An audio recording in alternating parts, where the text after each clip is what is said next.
nilai-nilai atau prinsip-prinsip yang kita anut dalam suatu pengambilan keputusan dapat memberikan dampak pada lingkungan kita. Prinsip yang dianut dalam pengambilan keputusan diantaranya berpikir berbasis hasil akhir, peraturan, dan rasa peduli. Ketiganya tersebut disesuaikan dengan kondisi dan situasi yang terjadi. Apapun prinsip yang dianut tetap harus bersumber dari nilai-nilai kebajikan universal sesuai dengan dasar pengambilan keputusan. Dengan mengacu pada prinsip dan nilai yang sesuai, maka kita akan mengambil keputusan yang lebih adil, bijaksana, dan berpihak pada murid sehingga akan memberikan dampak yang positif bagi lingkungan tempat kita berada. Menurut Anda, apakah maksud dari kegiatan ini jika dihubungkan dengan proses pembelajaran yang telah Anda alami di modul ini? Jelaskan pendapat Anda. Pendidikan adalah sebuah seni untuk membuat manusia menjadi berperilaku etis. Orang yang berpendidikan memiliki etika dibanding orang yang tidak berpendidikan. Dengan beretika, maka segala perilaku akan sesuai dengan norma, nilai, dan hukum yang berlaku. Sehingga dengan perilaku etis sesuai dengan etika dalam pendidikan, maka akan mempermudah dalam proses pembelajaran maupun pengambilan keputusan. Berikut rangkuman kesimpulan pembelajaran koneksi antar materi modul 3.1. Bagaimana filosofi Ki Hajar Dewantara dengan Patra Pitaloka memiliki kaitan dengan penerapan pengambilan keputusan sebagai seorang pemimpin. Proses pengambilan keputusan yang dilakukan seorang pemimpin harus dapat memberikan contoh atau teladan yang baik bagi yang dipimpinnya atau sesuai dengan ungkapan Narsa Sungkulada. Hasil keputusan harus mampu membangkitkan semangat untuk terus melakukan inovasi dalam melakukan pengambilan keputusan yang berpihak pada murid atau Ingmadya Mangungkarsa.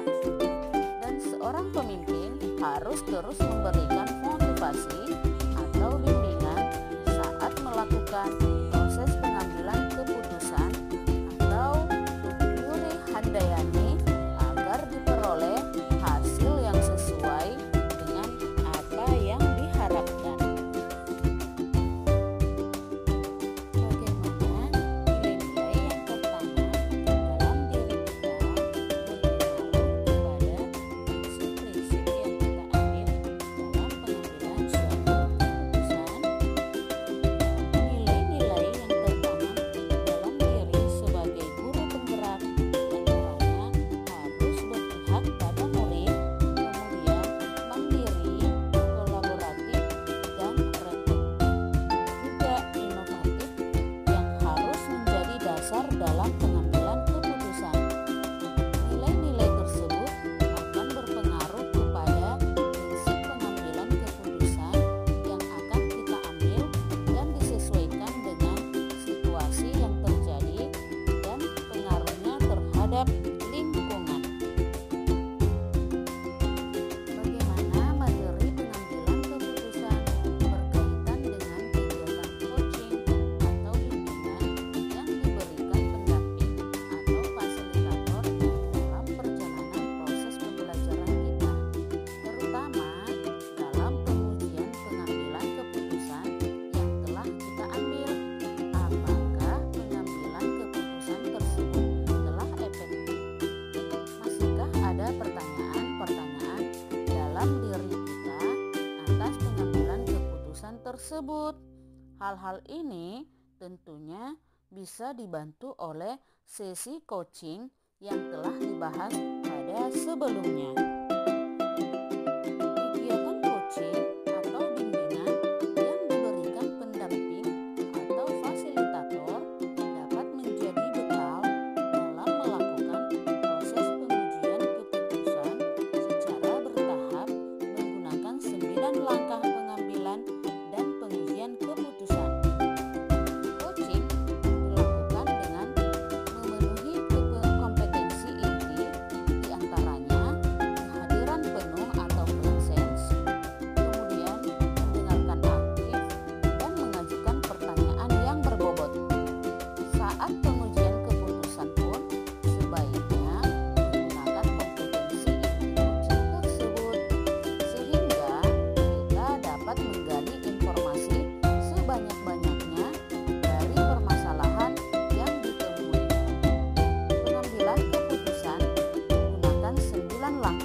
berempati dengan orang lain, memiliki keterampilan berelasi sehingga dapat berkomunikasi dengan lebih efektif, dan dapat mengambil keputusan yang bertanggung jawab.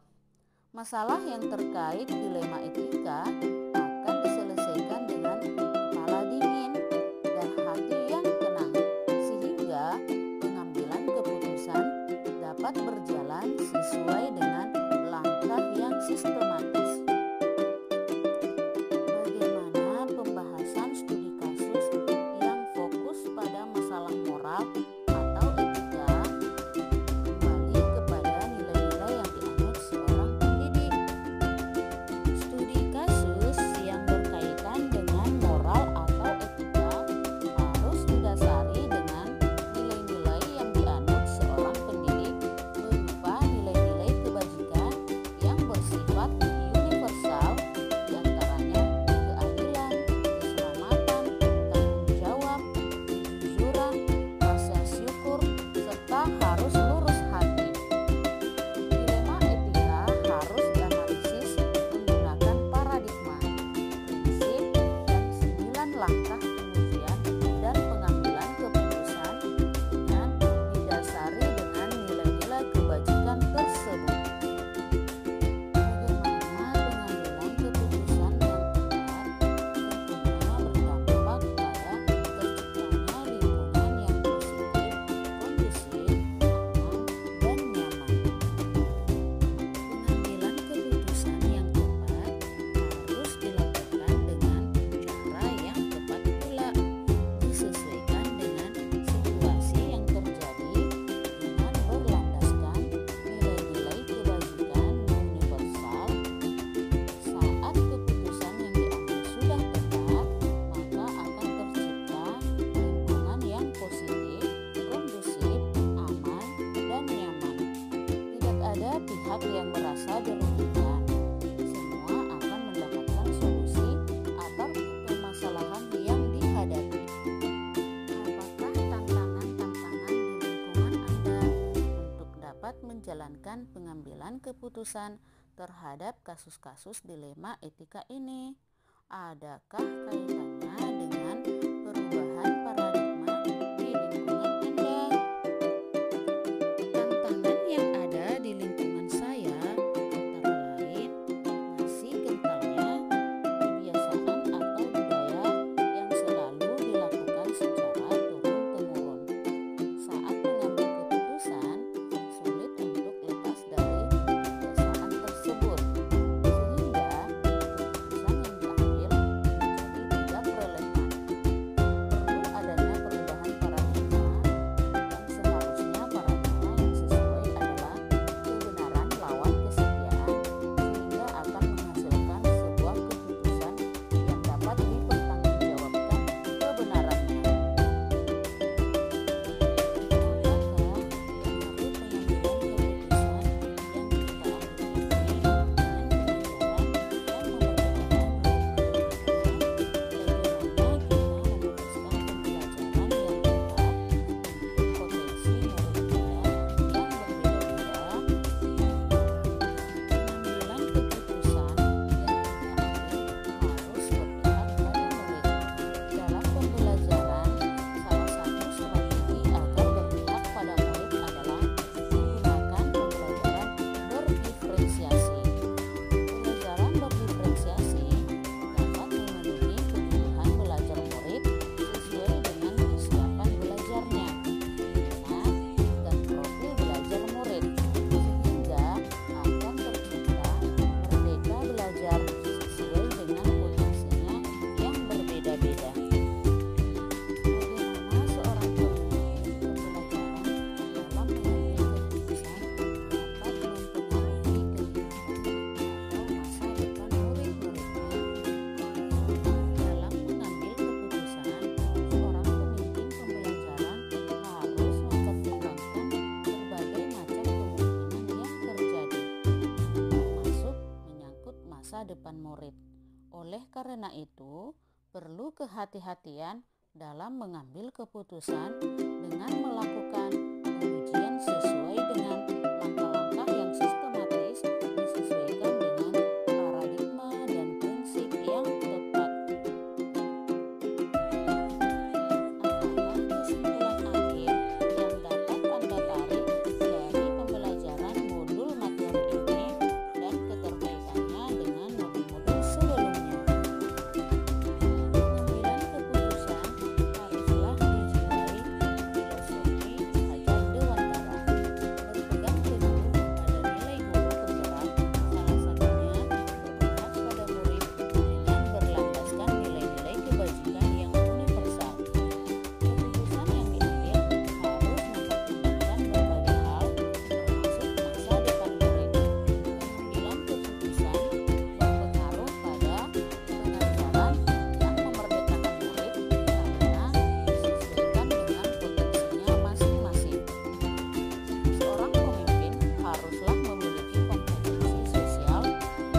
hal-hal yang menurut Anda di luar dugaan?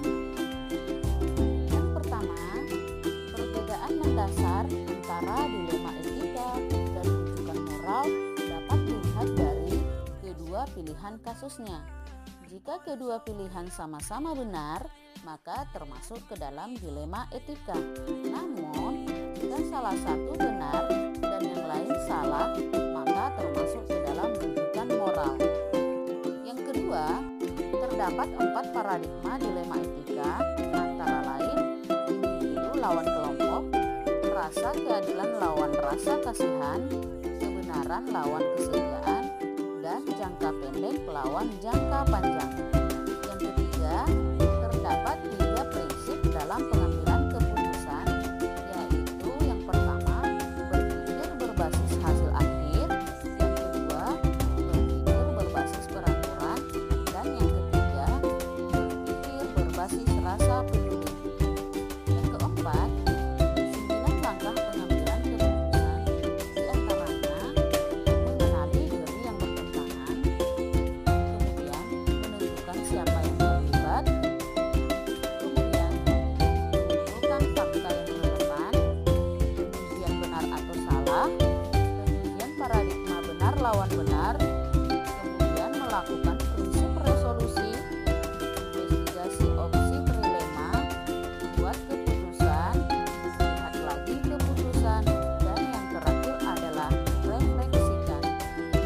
Kelima, hal yang di luar dugaan adalah dalam melakukan pengambilan keputusan memiliki keterkaitan dengan modul lain yang dipelajari sebelumnya.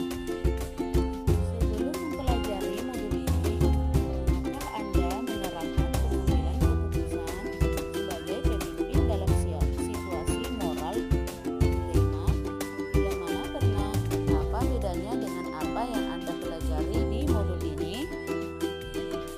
Pernah, namun sebelumnya saya tidak mengetahui adanya tahapan dalam pengujian dan pengambilan keputusan, sehingga keputusan langsung diambil tanpa mempertimbangkan hal-hal lain yang mungkin terjadi. Saat mempelajari modul ini, ternyata sebelum mengambil keputusan perlu adanya penentuan paradigma, prinsip, dan menjalankan 9 langkah pengujian dan pengambilan keputusan terlebih dahulu dengan dasar nilai